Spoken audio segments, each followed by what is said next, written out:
Ang programang ito ay rated SPG. Striktong patnubay at gabay ng magulang ang kailangan. Maaaring may masiselang tema, lengguwahe, karahasan, sexual, horror o droga na hindi angkop sa mga bata. Dahil sa nakita ni Annalyn at kinagulat ni Annalyn ng pagdating ni Justin doon at nauna pa sa kanila sa event kung saan gaganapin ang Christmas ng mga bata.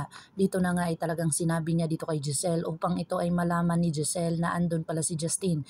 Nakita na lahat ni Giselle ang kanyang anak na naging masaya doon sa venue dahil sa kanilang pag-perform ni Annalyn. Dito na nga ay talagang masayang-masaya na si Giselle kahit isang sulyap niya lang sa kanyang anak at hindi niya ito mayakap. Ito na kaya ang hudyat at pagkakataon na mabuo ang kanilang pamilya kasama si Eric dahil sa matatauhan na si Justin sa pagmamahal ng kanyang ina dito sa kanya, o kaya talagang magagawa ni Giselle ang lahat-lahat dito sa kanyang anak para maibalik muli ang dating Justin na hindi ito binaliwala ng kanyang ina.